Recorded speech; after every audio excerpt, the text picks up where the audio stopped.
The topic of this month's documentary was chosen thanks to the participation of 257 users in the poll back in November. If you wish to participate in the poll for next month's documentary, then be sure to stick around until the end of the video. Now, onto our scheduled program. People like a mixture of novelty and familiarity. If you change nothing, people get bored and move on to something else. If you change everything, people hate it. It breaks their workflow and they move on to something else. A quote said by the well-known influencer Tom Scott that can be applied to any form of media, from websites to applications to especially video games and their sequels. Game developers have to keep this very important fact in mind, for all it can take is one step too far for a game to go from being loved by millions to being despised by almost everyone. BFN had its chance within the PVZ community, but unfortunately the boat had been rocked, and within a year of its arrival the ship had lost its stern and was left stranded at sea for the rest of time. Tonight, join me as we travel down the rocky road of BFN's development history, the many hurdles that the game came to face, and why its fate was sealed so soon into its development cycle.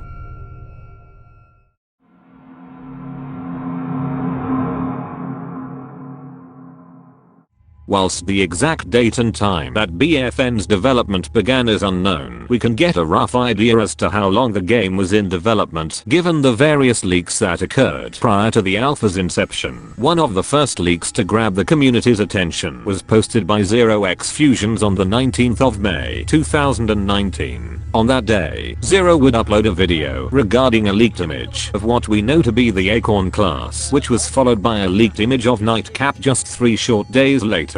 Both leaks had sources that were from the PVZ subreddit. At the time, given that little information was known about the upcoming shooter, many took the leaks with a pinch of salt and were understandably apprehensive about the legitimacy of these leaks. However, the leaks would be proven to be true when the Picnic Alpha was launched in August 2019. However, this would be where the first major bump would occur on the road. The Picnic Alpha was meant to be used as a way for the game developers to receive feedback and criticism, as so that they can see what should be kept and what should be changed. However, they made the grave mistake of letting the general public community playtest the game, which whilst it offers a huge amount of potential feedback, it meant that the game would eventually be leaked, since it's hard to keep control of a bunch of random strangers that you've never met before. Keep a secret. And surprisingly, the game ended up being leaked across the community, with an early version of the trailer being leaked to the general public. Despite their best efforts in removing the leaks, more would end up being posted in their place. What you are about to see is some leaked gameplay of the Picnic Alpha, specifically Foot Soldier gameplay on Turf Takeover.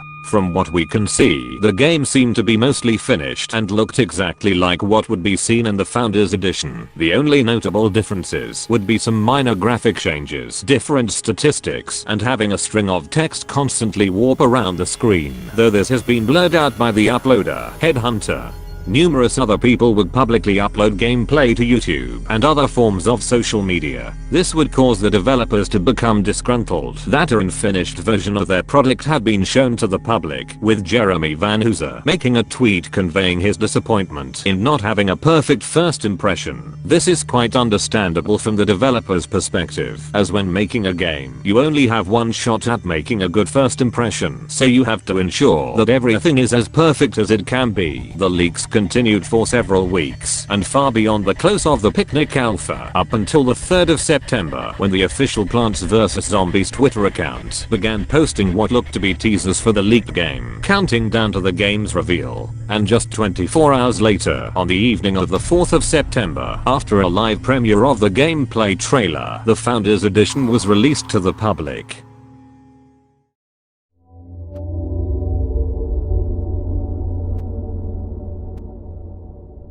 The Founders Edition was an early access version of BFN that was available to purchase from the 4th of September to the 30th of September. The content lineup was divided into 6 weeks, with each week having the player base being drip-fed content. However, with it being early access, players weren't expecting the game in a polished state, and whilst it wasn't exactly crystal clear in terms of performance, what was crystal clear however was the horrific time to kill, with the pace of the game as a whole being significantly slower than what everyone was used to. One of the worst examples of this would be Korn, as he went from an outright killing machine in Garden Warfare 2 to taking over 2 entire seconds just to kill an imp without overhealth, which made killing people take even longer.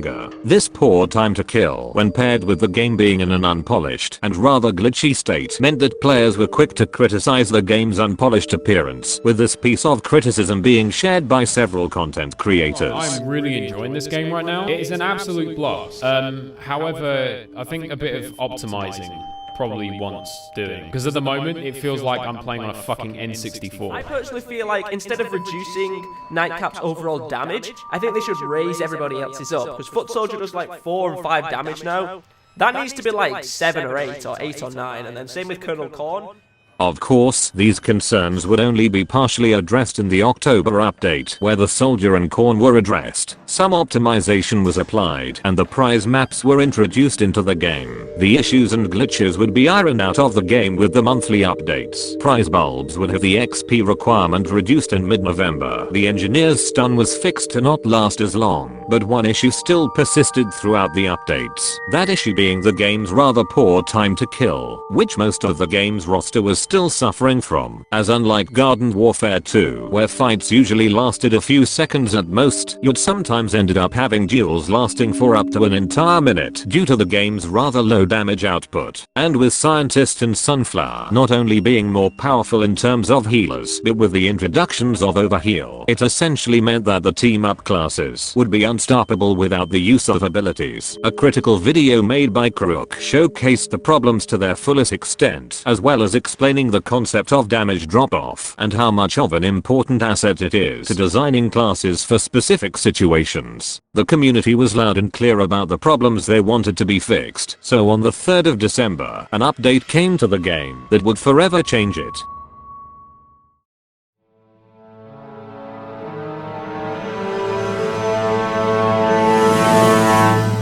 On the 3rd of December 2019, the Time to Kill patch was released with the sole purpose of speeding up the pace of the game. Many people at the time praised the developers for finally fixing the most vexatious problem that has plagued the game since founders. The game had become much more enjoyable, with fights no longer being dragged out longer than they should be. Characters that normally struggled immensely, like Nightcap, Imp, and Korn, were now able to actually fend for themselves and be the assault classes that they were designed for. This excitement would spread throughout the community, with several content creators expressing their newfound love for the game. The pace of this game has changed.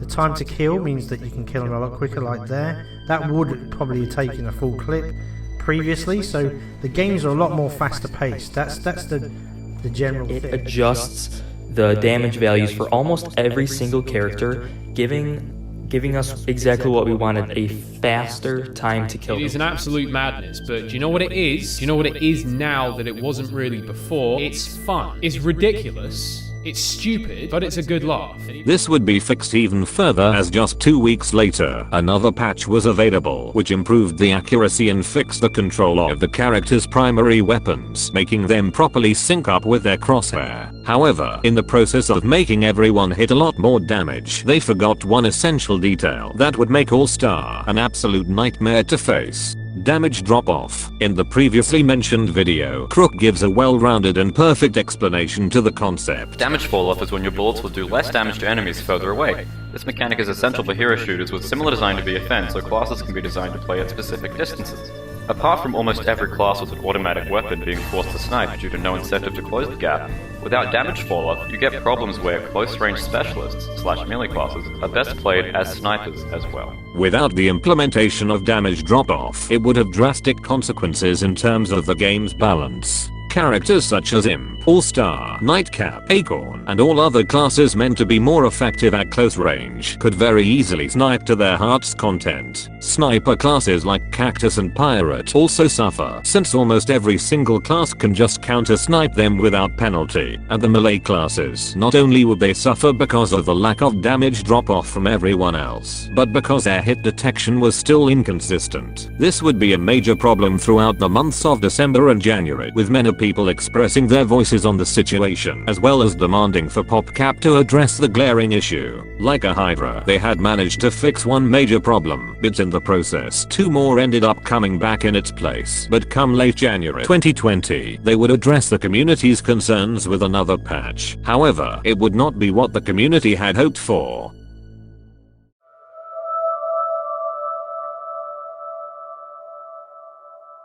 The January update arrived on the 28th of January, and was the first major hurdle that began the game's fall from grace. Whilst a handful of the changes made, from increasing Chompers and Super Reigns' hitbox were praised, along with the damage nerf to All-Star, the lack of presence from damage drop-off on any of the weapons caused the community to become concerned about PopCap's decision on the lack of damage drop-off. When asked, the developers shared their reasoning as to why, with them acknowledging damage drop-off before pushing aside in favor of drag drop-off. Rob, I'm going to toss that on you. And I think what the conversation online from the community mostly has been around damage drop-off, and the team, that is definitely one way to solve the problem. The way the team wanted to solve the problem is through velocity and drag distance. So that means the further the ammo, the footballs get away from the player when they fire them, the slower they will get it at distance, and slowly gravity will take over and pull it back towards the ground. Drag is where the projectile velocity decreases over time, making bullets harder to connect to enemies at long distances. This addition, whilst it could solve the potential issue, was not implemented properly, meaning that All-Star, Slide, Nightcap, as well as others were still able to harass enemies outside of their intended effective range.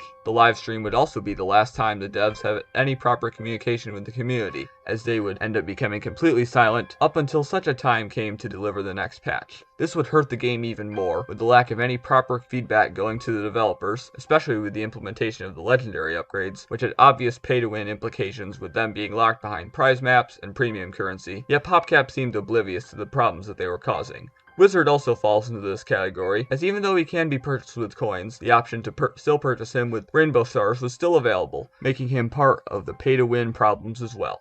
The March patch luckily made many changes that weren't as appalling as the ones made in the January patch, with the only major exception being the overtuned burrow detection hitbox, which caused the Chomper to reach enemies far beyond what was normally intended. The May patch, however, would be a major slap to the game's fate, in it providing a number of changes that would significantly harm the game's overall performance. AI backfill was added, which made playing online multiplayer rather frustrating and aggravating to go against, as the AI would lock onto players from any range and would laser them out of nowhere. This could be seen as a solution for PopCap to try and salvage the shrinking player base for the game.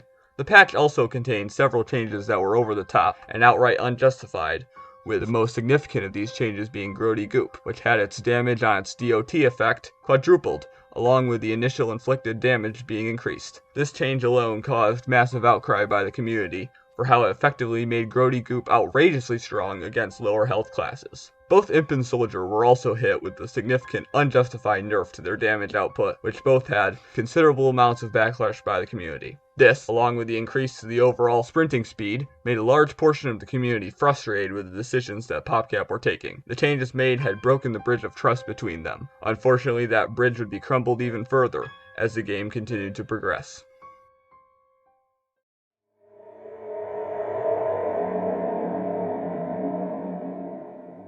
The wounds inflicted by the May patch continued the game's downward spiral, with the July patch barely fixing any of its critical and harsh mistakes, giving Grody Goop a very slight nerf, as well as only partially granting Imp his damage output back. The patch also added data in the form of two characters that would later be revealed to be TV Head and Wildflower, as well as them being part of a new class type known as Swarm classes. Whilst initial excitement was formed from the incredible progress on the new characters, doubts began forming within the community as the characters were riddled with reused assets, and on top of that, no cosmetics had been assigned to either of the characters. Both of these characters would become available for a limited time in a weekly game mode where you could play as the new classes. More concerns showed up when no new class specific upgrades could be found for the swarm classes, as well as both classes having the exact same kit and primary functionality. The game had also gone on sale multiple times throughout the earlier months, with prices dropping down to as far as a 75% decrease, which seemed to promote even more concern throughout the community. However, as August came to a close, a glitch involving the Chomper class would swarm the entire player base. The glitch consisted of allowing the Chomper class to use his melee attack far more often than intended, which allowed him to outright dominate every single class in the game. This bug reigned for several days until the Chomper was removed for them to attempt to fix. The bridge was now on its last legs as the community prayed that the next patch would save the game. Unfortunately, whilst they would get their wish, it would end up being the last patch the game would ever receive. For on September 1st, when they announced the month's festival, at the bottom of the page, hidden amongst the other strings of text, was an announcement that confirmed the end. It states that come later in the month, they would drop the final update for the game. This broke the community as the game had not even managed an entire year with updates. They were distraught at PopCap's sudden decision to pull the support without warning. What made this situation even more bittersweet was that the final patch made the game a lot more enjoyable with what had changed to the majority of the upgrades, making them much more effective in what they applied. The entire situation left people both confused and saddened since the game had so much content for the future. Legendary upgrades, costumes, iceberg lettuce, all of these things would now be no more due to the game's discontinuation. Many were confused as to why the game suddenly halted development, though however, in light of this, I wish to share some statements from content creators that have publicly shared their thoughts as to shed some light on the situation. The game likely didn't sell very well, not just because of the problems with the game, but because of its poor marketing as well. No advertisements on the internet besides from the well-known PVZ YouTubers. No teasers for the upcoming content to build up people's hype and encourage them to play the game, which leads us to the lack of players. I think it's due to the shrinking player base, which is my theory on why they added AI. They added AI recently because I know they implemented the 8v8, and that put off a lot of players. Like, even I stopped playing when they implemented the 8v8. In the beginning, they took a lot of directions that they really shouldn't have taken. Like, for example, they called it Battle for Neighborville when Plants vs. Zombies Garden Warfare already was doing so well. One of the worst things, I think, was the launch. It was so buggy and messy at launch. It felt really unfinished. And sort of even, I'd argue even to this day, it still feels like there could be a lot more to it.